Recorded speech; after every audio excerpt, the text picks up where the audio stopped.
hello, hello, hello. With us is a very interesting hero, a very interesting, adventurous person who is traveling alone, who is traveling with his wife, Paul Niel.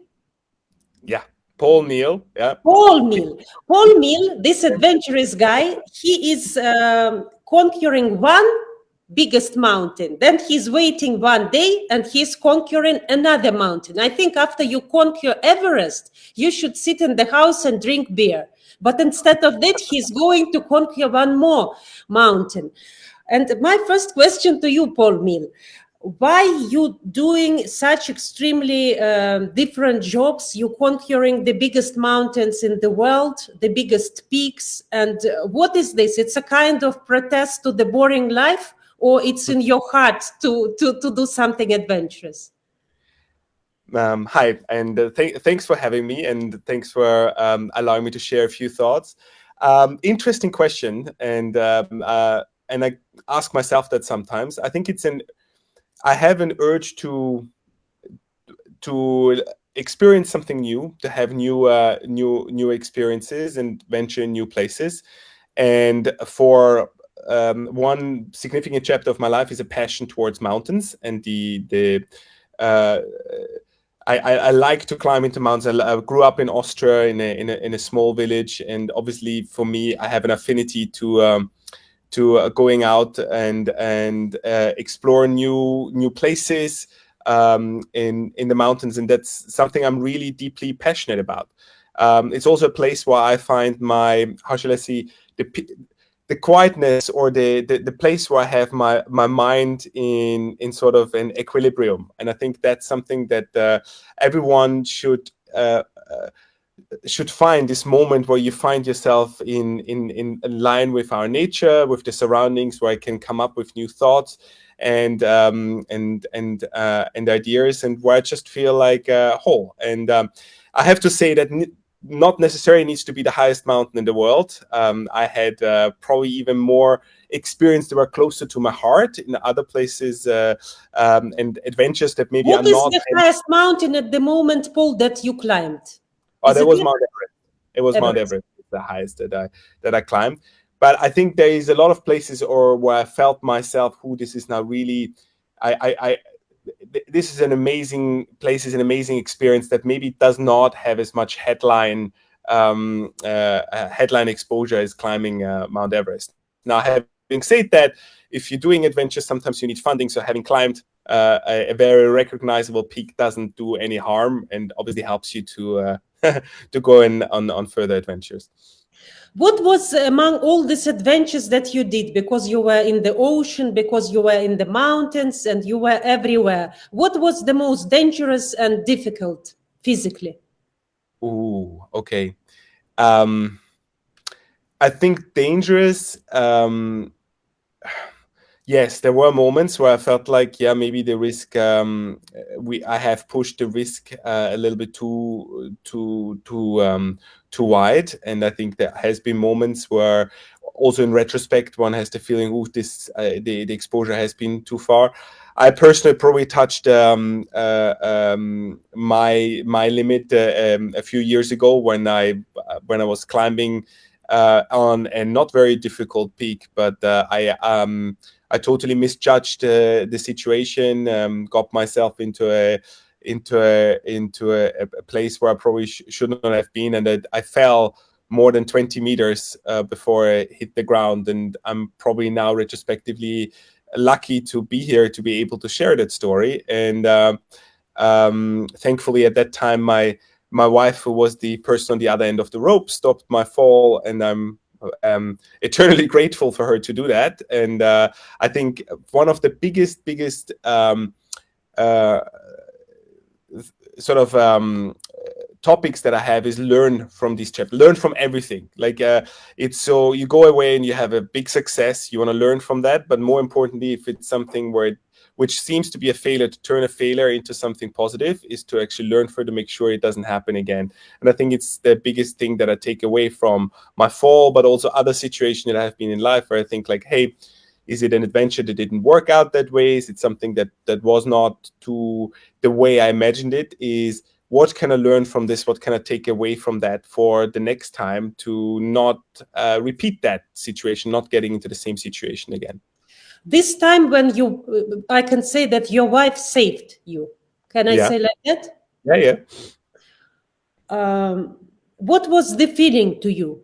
Did you find out that your wife was stronger than you in this situation? Did you find out that you're not prepared as your wife, or what was the lesson for you? No, not at all. I think the lesson. I mean, the lesson was definitely. If I wouldn't have thought that my wife is prepared to do that, I would not have ventured with her into the outdoors. I think when we are in the outdoors, we are equal partners because everyone needs to be. You need to be 100% rely on each other. I think if at all, it gave me a lot of trust, and it sort of even more increased the trust that we have in each other, and especially how the whole it's an epic what happened afterwards. The rescue took more than 8 hours until we basically had a helicopter that basically evacuated us, etc. In the meantime, it's incredible to basically see your partner manage this and take over and take the lead. And I think this is a really good feeling. Now, I was probably not surprised about this because that's how I know my wife as a partner. We have been together beforehand on expedition projects together. So I think How you many get. years, Paul, you are together with your wife? So this is a trick. No, I know. We now we are now 9 years, or 8.5 years that we know each other. Mm-hmm. What is the story that you were stuck in the snowstorm? Is it the story you're talking about in the mountains, or it's different story? Wow. Snowstorms, I have been stuck a few times. I've been stuck also in sandstorms. And I obviously, as I said already, I come from a country that's very cold. So obviously cold mountains and snow is probably more close to me than sand and water and the desert. Insofar, being, for example, stuck in a sandstorm in a desert was a very unique experience, because I was stuck there with a team that didn't know each other so well. I just talked about how good it is to be out with my wife, because we know each other very well, which has positives and negatives sometimes, but we actually really trust each other and we know what we do. But if you're somewhere where you don't know the people so well, these stress situations, like a sandstorm, can bring up really interesting consequences. And I think if you turn this challenge into something positive, it can turn a team that maybe hasn't worked together so well or wasn't as close into something really unique. And we experienced this when we were stuck in a sandstorm in the Gobi Desert. How suddenly people from different backgrounds came together, pulled together. How many people, Paul? How many people were you in the desert when you stuck there? We were actually a really reasonable team, big team. I think we were like, probably must have been 18 or 20 people. It was a big camp, and this we were just we at that time we did it was an expedition to search for dinosaur fossils using latest technology. We used drones to search for dinosaurs, and we just came back to the tent. And I will never forget this. We just looked on the horizon. We saw this big wall of sand coming towards the campsite, and everyone was like staring. And there were a few guys who like literally, they were totally out of the comfort zone. I think they live in New York City. They never had experience. They never thought, like, it was the film crew, the cameraman. It's like, actually, I didn't sign up for this. And he fled into the car. And then he go there. It's like, hey, don't worry. We're a team. We're working together. But everybody now needs to pull together and work together. And then we're getting through this. We pulled down the tent. We managed to get everybody fled into hovered down in their tents. And I think it took about, I must have been 8-10 hours that these massive wind speed and the sand basically was blowing over, and everybody was like, well, will we ever get out of this? And in the middle of the sandstorm, somebody ran out of the tent without a sock, stepped on a scorpion who basically got stung, and then like all the drama. But I have to say, it all worked out well. And now, years later, everybody can look back and say, like, we lived as a team through this amazing moment, and everybody gave their best and grew with the challenge. And I think that's what I think is a good thing to take away from. You can grow up, you can grow on challenge, and you can take something positive away. Absolutely. I would like will give you now a quiz, and I will try to check how you will answer this question. Recently, I was reading the book about His Highness Sheikh Mohammed, the ruler of Dubai. Mhm. And you know that this country is only 50 years old, and it's built on the desert. That is the desert. And when Sheikh Mohammed was a baby, he was sleeping in the desert 3-4 days in a row. And he was beaten, he was bitten by scorpions.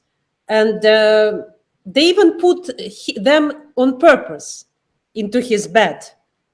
Wow. What do you think? Why they did it? Why they did it? What was the reason why they did it on purpose? What do you think, Paul? And is it to strengthen the immune system, to strengthen the power of the? Can you imagine? I was shocked when I was reading this book. I was completely shocked. You are absolutely right. Yes, believe it or not. I think in modern eyes, to look back, it sounds something I probably would not. No, I definitely would not do this with my daughter. But in a bigger picture, I believe that humans can grow on challenge, and the same way we all live. I think all of us living at the moment through big challenges, and I think we can grow on that. Like, I'm not saying that this is a good situation, but it's something we cannot change. So as with everything, one needs to see what's the best thing that we can take out of it. And how many friends do I have that probably in the last 2 years have spent more time going out into the countryside,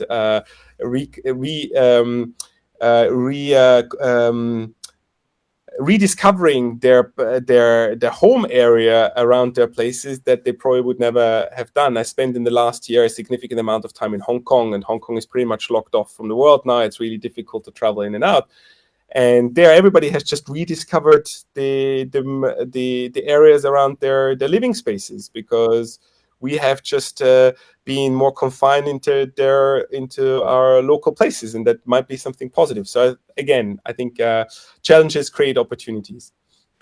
It's difficult not to be agree with that. Among all these travelings that you did, after this, you managed to collect a lot of money for charity. Even though, as I understand, you are not a milliardaire or billionaire, you are not a Bill Gates yourself. Why are you doing that?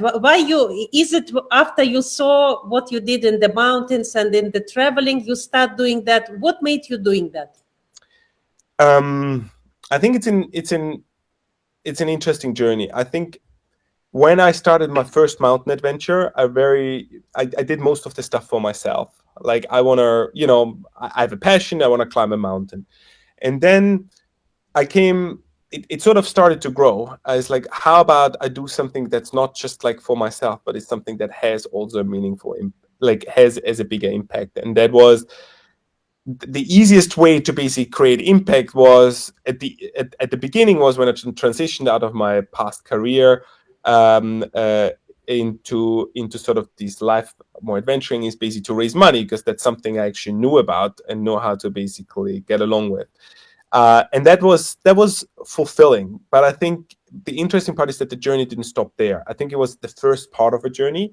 And what has happened in the next step was, what can I actively change on top of just raising money and working with charities.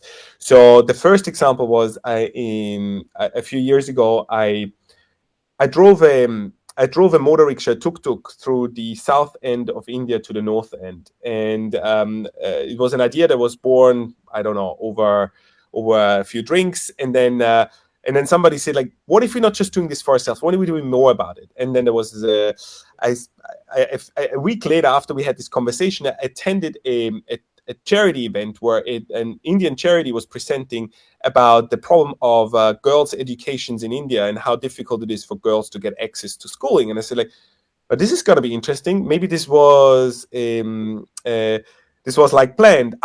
Maybe we can combine this and basically set out, and while we drive the tuk-tuk, we can also make a film about or discover what's the situation on the ground with girls' education. Maybe we can meet with different non-profits that do different angles, and maybe we can raise money. And the raising money was really fulfilling because we could really connect this with me being on the team being on the ground. Did you manage to collect some money during that trip? Yes, we actually we partnered with a non-profit, and which then basically sort of calculate back of the envelope that the money we raised allowed about 10,000 girls to get an access to incremental to basically to schooling. That is amazing. That is a great result. That is amazing.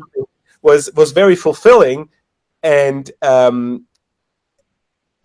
basically told me that like to do something in terms of like these adventures, it's even more rewarding if you're not just doing it just personal for yourself, but you find a route where you basically can make this even more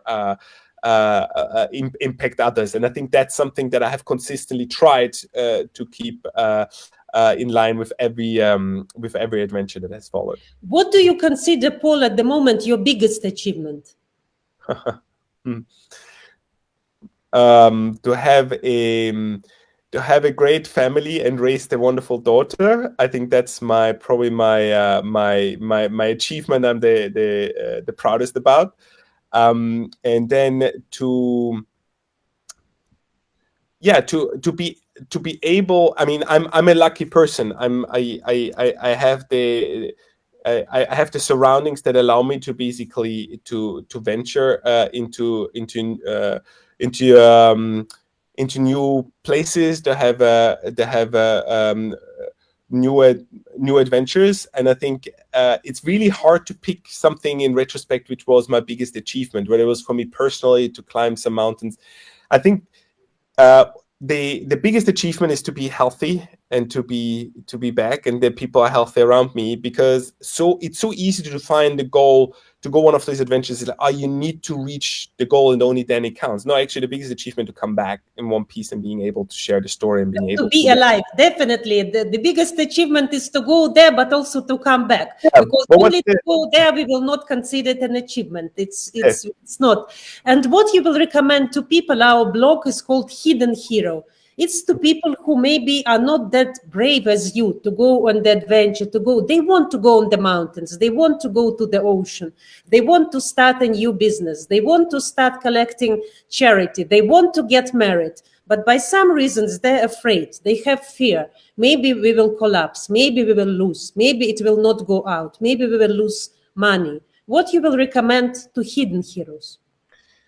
I think it's basically tagging along what I said already. If we don't take any risks in life, we also will never get anywhere. So a risk is not something negative, and a negative outcome doesn't need to be something. It's a learning opportunity, and I think an adventure or venturing out of your comfort zone is an amazing place to grow. And there is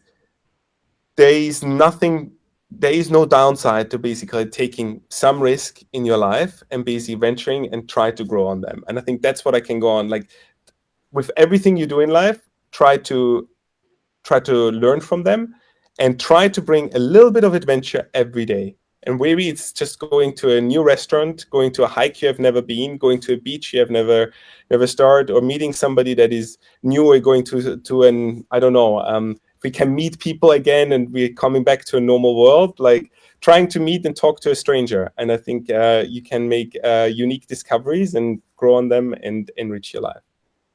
Paul, from my side, I want to thank you very much. I want you to continue your adventures. And since you get sick, I want you to recover as soon as possible and to continue all these adventures. And thank you so much for visiting Hidden Hero. I wish good health not only to you, but to your beautiful family, to your wife and to your daughter. And as my last comment, will you teach your daughter to be as adventurous as you are, and your wife? Are you taking your daughter with you or not? Not yet. No, we have taken her. She has been to almost, I don't know now, 40 plus countries already. So How She old should is be she? well. She has just turned 6. So. Oh, so you actually going everywhere with her where you can. Well, we used to. Nowadays, it's a little bit more tricky. But before the world closed down, yes, and we hope pretty soon again. So yes. I wish you all the best, and we will follow your advices. We will take risk and make our